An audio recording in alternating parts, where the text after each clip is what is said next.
I think that the case for Christianity depends upon the acknowledgement of the following fact. Things are not as they ought to be.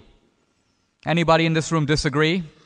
I don't see any hands up. I think we'd all agree that we live on two levels. Here's the way things are. Let's call that the human level. And we all know, we can envision, we hope for a better world, perfect justice, perfect beauty, perfect truth. Let's call that the divine level. That's the way things ought to be. So there's a huge chasm between the way things are and the way things ought to be. And how do you bridge this chasm? The atheist goes, that's the wrong diagnosis. We're doing great right now. That's just a foolish refusal to acknowledge the depravity and the difficulty that even Darwin admits is built into human nature. We are selfish, grasping, tribal beings in the world. All you have to do is set people loose and remove laws. Just let the cops take a week off and see what happens. That's human nature. Let's be realistic about it. So here's the way we are. Here's the way things ought to be. And most religions in the world say that humans can climb up to the divine level by following a set of codes and commandments. That's Judaism. That's Islam. You follow a diet, follow these rules, and man can step by step move up to God.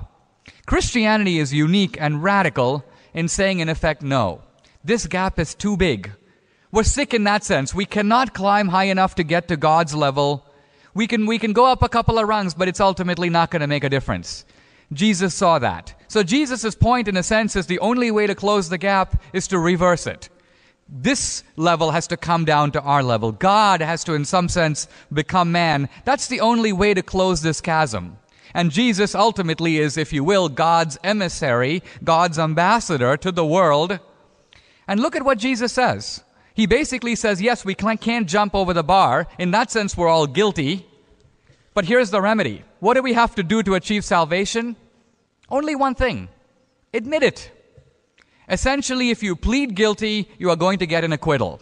I mean, what could be a gentler, easier counsel than to say, whatever you've done, even Hitler, if you have true repentance, salvation is assured to you. So what is it in human nature that rebels against a message so easy? In a sense, Christ is essentially saying we're all up on trial, and all we got to say is, I did it, and we can go scot-free. Imagine if our criminal justice system worked that way. Ultimately, Christianity is offering something that remedies a built-in problem in human nature. It's not ultimately just about the Bible. The Bible is a way of interpreting human nature. But I think ultimately what atheism is it's a cop-out. It's a refusal to look human nature in the face. It's a refusal to recognize that there is a better world, that we haven't gotten there yet. And in some senses, there are many questions. Why do we have a universe? Why are we here? Where are we going? Science supplies no answer to those questions. Science is in the dark. So to just look to science is valuable. I need it for my iPod. I need it for a lot of stuff in the world every time I get on a plane. But ultimately, God answers the deeper questions, and Christianity gives us hope. Thank you very much. Lincoln was elected to unite a country and stop slavery. Democrats smeared him, went to war against him, assassinated him. Now their target is Trump. They say he's a racist, a fascist. But who are the real racists and fascists? A nation dies, but its people are not free. It's now up to us to save America a second time.